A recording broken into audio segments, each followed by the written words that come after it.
Mais où est Charlie? Ah, le rameur des glaces. L'Everest, Le pôle Nord, l'Amazonie, les mers du Sud, Plus de 11 000 km parcourus. le Cap Horn, l'Afghanistan. le pôle Sud. Charles Eddrich a réussi son pari. Un aller-retour non-stop de l'Atlantique à la rame. Où est Charlie?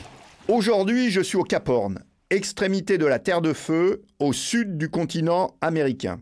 Je suis passé là-bas pour la première fois en janvier 2005, en solitaire et pirate malgré moi du Vendée Globe. Le Cap Horn, surnommé aussi Cap des Tempêtes, présente de nombreux dangers. 50e hurlant, tempêtes fortes et fréquentes, mer très grosse, présence possible d'icebergs et de vagues scélérates. La liste des tragédies est longue, de l'ordre de 800 voiliers échoués ou coulés, 10 000 marins disparus à proximité du Cap Horn. En 1943, Vito Dumas, un Argentin, réalise un exploit sur un voilier de 9,50 m. Il est le premier à doubler le Cap Horn en solitaire et à revenir vivant. Pour ma part, je double le Cap Horn dans un contexte particulier. Je suis parti de France, en pirate, sans sponsor, sans assurance, avec un mandat d'arrêt international contre moi, m'obligeant à naviguer en dehors de certaines zones pour ne pas prendre le risque d'être arraisonné et arrêté. J'ai eu aussi, pendant une période, toutes mes communications bloquées par le propriétaire du bateau, m'empêchant même d'avoir la météo. Heureusement, mon avocat lui impose de les rétablir, par sécurité, en s'appuyant sur des règles de droit international. Au départ, j'avais fait le choix de louer un 60 pieds, 18 mètres, un des bateaux de course disponibles pour le Vendée Globe.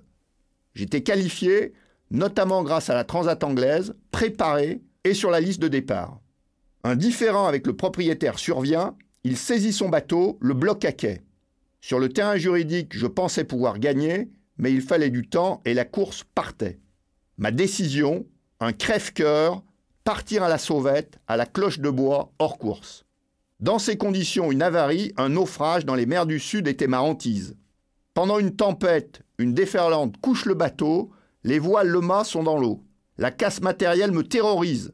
Les conséquences financières seraient telles que je ne pourrais pas poursuivre mes aventures.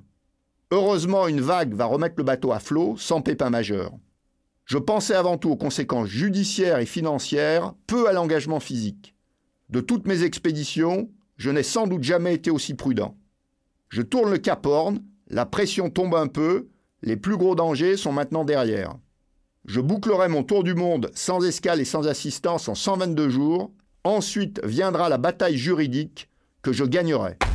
Mais où est Charlie? Première traversée du détroit de Behring. Les mers du Sud, Le Cap Horn, le passage du Nord-Ouest. En autonomie complète. Où est Charlie? Réponse la semaine prochaine. Retrouvez Charlie en podcast sur novaplanet.com.